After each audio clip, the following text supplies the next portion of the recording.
ঈদের সময় নতুন নাটক আর সিনেমার প্রতিযোগিতা থাকে তুমুল, কিন্তু এই ঈদে জনপ্রিয়তার শীর্ষে রয়েছে ছোট পর্দার জনপ্রিয় অভিনেতা ফারহান আহমেদ জোবানের আশিকি।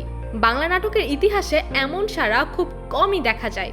শুধু একদিনেই ৬০ লাখ ভিউ আর ২ দিনে ছুঁয়েছে প্রায় ৯০ লাখ। ইউটিউবে ট্রেন্ডিং শীর্ষে দখল করে রয়েছে আশিকি।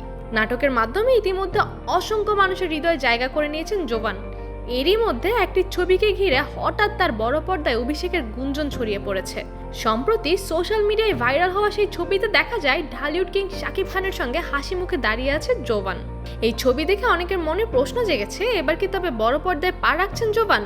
তাণ্ডব সিনেমার মাধ্যমে ছোট পর্দার নায়িকা সাবিলা নূর যেমন নিজের ক্যারিয়ারের নতুন দিক উন্মোচন করেছে, তেমনই কি জোবানও নিজের অভিনয়ের পরিধি বাড়ানোর প্রস্তুতি নিচ্ছেন? এমন প্রশ্নের জবাবে জোবান বলেন, এই ছবি একটি বড় অনুষ্ঠানে নেওয়া। সেখানে আমি সিয়াম ভাই, শরীফুল রাজ, তৌসিফ, মোস্তফা কামাল রাজ সহ আরো অনেক তারকাদের সঙ্গে দেখা করেছিলাম। ওই মুহূর্তটাকে সংরক্ষণ করতে ছবি তোলার ইচ্ছে হয়েছিল। শাকিব ভাইয়ের সঙ্গে আমার প্রথম দেখা এবং তাকে দেখেই বোঝা যায় তিনি শুধু ঢালিউডের সুপারস্টার নন, একজন অসাধারণ মানুষ, নম্র, বিনয়ী আর আন্তরিক। জোবান আরও বলেন, এখন আমার বড় পর্দায় আসার কোনো পরিকল্পনা নেই।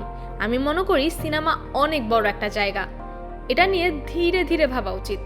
আগে নাটকে নিজেকে আরও পরিণত করতে চাই, আরও ভালো কিছু উপহার দিতে চাই। এই ধাপে ধাপে এগিয়ে যাওয়ার ব্যাপারটা অনেকের কাছেই খুব দায়িত্বশীল ও প্রফেশনাল বলে মনে হচ্ছে। কারণ ছোট পর্দার জনপ্রিয়তার সঙ্গে বড় পর্দায় পা রাখা সহজ কথা নয়। সেখানে অভিনয়ের স্টাইল, ব্যাপ্তি ও দায়িত্বের মাত্রা অনেক গুণ বেড়ে যায়।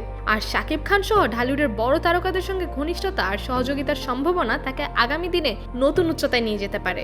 তাই অনুরাগীরা এখন অপেক্ষায় রয়েছেন কখন তিনি বড় পর্দায় নিজের জায়গা করে নেবেন।